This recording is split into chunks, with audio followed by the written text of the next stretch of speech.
Hello student, कैसे हैं? उम्मीद है कि आप लोग ठीक होंगे।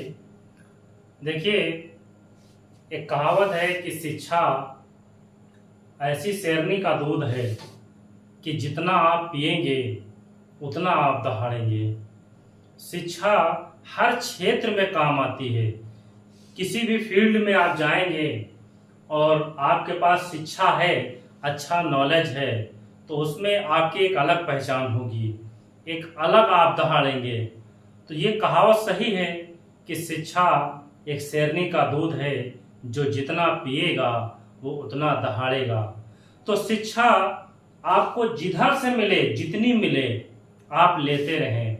किसी भी फील्ड में मिले शिक्षा, हर फील्ड में आप शिक्षा लेते रहें। देखिए, आज मैं आपको पढ़ाऊंगा कि प्रेजेंट कंटीन्यूअस टेंस।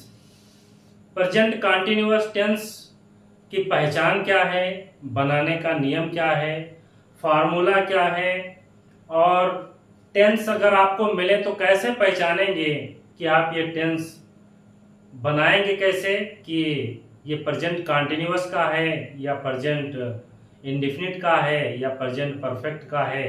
ये पहचान बहुत जरूरी है। जब तक पहचान नहीं पाएंगे तब तक आप टेंस नहीं बना पाएंगे, और उसका फार्मूला, उसकी पहचान, बनाने का नियम, ये आपको जानना बहुत जरूरी है। तो आज हम आपको बताएंगे कि प्रेजेंट कंटीन्यूअस टेंस की पहचान क्या है, कैसे पहचानेंगे। सबसे पहले आप देखिए, मैंने लिखा है प्रेजेंट कंटीन्यूअस टेंस। इसकी पहचान मैंने लिखी है, देखिए क्या है इसकी पहचान। इस टेंस में कार्य जारी होना, जारी पाया जाता है। समझिए, कार्य क्या है, जारी पाया जाता है। जैसे वो खा रहा है, वो सो रहा है, वो लखनऊ जा रहा है, वो पढ़ रहा है। इस तरीके के जो है सेंटेंस आपको मिलेंगे, यानी कार्य का होना, लगातार जारी होना पाया जाता है, ये आप समझ लीजिए। तथा और उसकी पहचान आपको मिलेगी कि इन वाक्यों के अंत में रहा है, रही है, रहे हैं, रहा हूं, रहे हो आदि शब्द आते हैं। ये भी आपको पहचान मिलेगी कि इन वाक्यों के अंत में रहा है, रही है, रहे हैं आदि शब्द आपको मिलेंगे, और कार्य लगातार जारी होना पाया जाता है। समझ गए हैं? ये इसकी पहचान हो गई। अब देखिए, सबसे पहले में अफर्मेटिव जो सेंटेंस है, इसमें अफर्मेटिव, निगेटिव, इंट्रागेटिव ये होते हैं। लेकिन सबसे पहले मैं आपको बताऊंगा कि अफर्मेटिव सेंटेंस क्या है, कैसे बनते हैं, उनका बनाने का क्या नियम है, क्या फार्मूला है। देखिए, इसको मैं बताऊंगा। मैंने फार्मूला लिख रखा है कि सबसे पहले आप क्या लिखेंगे, सेंटेंस जब बनाएंगे तो सबसे पहले उसका सब्जेक्ट, फिर उसकी हेल्पिंग वर्ब, समझ गए, फिर उसकी वर्ब की फर्स्ट फॉर्म प्लस आईएनजी और प्लस ऑब्जेक्ट और प्लस अदर वर्ड, जो भी हो उसका वो आप लिखेंगे। समझ गए हैं? देखिए, मैं कुछ सेंटेंस हिंदी में लिखा हूं, आपको इसको लिख बताता हूं बना करके कि कैसे ये बनेंगे इंग्लिश में, क्या इनका रोल है। देखिए, इसी बेस से मैं बनाऊंगा जो आपका फार्मूला है। आप फार्मूला याद कर लीजिए। सेंटेंस बनाने में कभी गलती आपसे नहीं होगी। पहचानना सीख लीजिए, कभी आप गलत नहीं करेंगे। देखिए, सबसे पहले सब्जेक्ट, तो आपको सब्जेक्ट देखना है सेंटेंस में, सब्जेक्ट कौन है। सब्जेक्ट में कर्ता, समझ गए, जो काम को कर रहा हो, करने वाला कौन है, वो सब्जेक्ट होता है। इसमें देखिए कौन है, मैं। समझ गए? तो अब इसमें सब्जेक्ट क्या है, मैं क्या अंग्रेजी आई होती है। अब कह रहा है, फिर इसके बाद फिर क्या है, हेल्पिंग वर्ब। हेल्पिंग वर्ब ये किसके साथ लगती है, सिंगुलर नंबर के साथ, ये प्लूरल नंबर के साथ, ये आई के साथ। तो ये आई है तो आई के साथ आई एम। अब इलेक्शन, लड़ना, लड़ना की क्या अंग्रेजी होती है, कंटेस्टिंग। कंटेस्टिंग मतलब होता है लड़ना। कंटेस्टिंग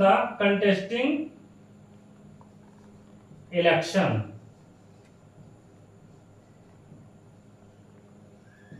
समझिए, ये हुआ I am contesting the election, मैं इलेक्शन लड़ रहा हूं। अगला देखिए क्या है, बच्चे स्कूल जा रहे हैं। अब ये भी इसी बेस से बनेगा। इसमें क्या है, देखिए इसमें सब्जेक्ट क्या है, बच्चे। सबसे पहले क्या है, सब्जेक्ट। तो बच्चे की अगर द चिल्ड्रेन,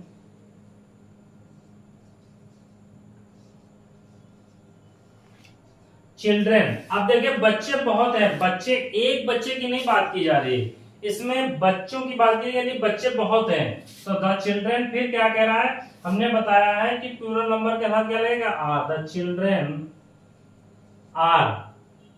अब देखिए बच्चे स्कूल जा रहे हैं, द चिल्ड्रेन आर। अब फिर क्या है इसमें, V1 यानी कि वर्ब की फर्स्ट फॉर्म, जाना की अंग्रेजी क्या होती है, गो। अब क्या कह रहा है, ING फॉर्म लगाइए, इसमें ING लगा देंगे, गोइंग। अब ये क्या बचा, object school, going to school. समझ गए। अगला देखिए क्या है, रमेश अभी पढ़ रहा है, रमेश अभी पढ़ रहा है। ये भी देखिए काम जारी होना पाया जा रहा है, यानी कि पढ़ने का काम कर रहा है वो। समझिए, तो रमेश अभी पढ़ रहा है, तो रमेश क्या है, सब्जेक्ट है, रमेश। ठीक है। अब रमेश सिंगुलर नंबर है, तो इसके साथ क्या लगाएंगे, इज, रमेश इज। अब देखिए फिर उसके बाद क्या है, वर्ब की फर्स्ट फॉर्म, तो रीड, रीड। फिर क्या कह रहा, ING, रीडिंग। ठीक है। फिर अभी की अंग्रेजी नाउ। समझ गए, ये हुआ। अगला देखिए क्या है, राधा खेल रही है। समझ गए, ये भी आपको देखिए लग रहा कि काम जारी है, यानी राधा खेलने का काम कर रही है, यानी काम जारी है। जब काम जारी है तो समझ जाइए ये प्रेजेंट कंटीन्यूअस है, प्लस एक पहचान ये है इसमें कि रहा है, रही है अंत में है, आप ये समझ जाइए। ये आज की पहचान हो गई, बनाने का फार्मूला ये है। ठीक है, बहुत आसान है, बस आपको थोड़ा समझना होगा, आप सेंटेंस कभी नहीं भूलेंगे। समझ गए। तो राधा देखिए क्या है, राधा खेल रही है। समझिए, सबसे पहले सब्जेक्ट राधा, समझिए, राधा। फिर इज, अब प्ले, इसमें क्या है, प्ले। फिर ING फॉर्म, प्लेइंग। समझिए, राधा खेल रही है, राधा इज प्लेइंग। तो ये आपको मैंने जो है 1 2 3 4 आपके जो है सेंटेंस बनाए हैं, और इनको इंग्लिश में मैंने आपके लिए जो है लिख दिया है। अगर कहीं पर कोई दिक्कत आ रही है, नहीं समझ में आ रहा है, या कहीं पर कुछ दिक्कत आ रही है, तो इसको आप कमेंट बॉक्स में जरूर बताएं। और अगर ये आपको अच्छा लगा है तो इसको लाइक करें, शेयर करें, और जो भी आपके नहीं समझ में आया है उसको कमेंट बॉक्स में जरूर बताएं।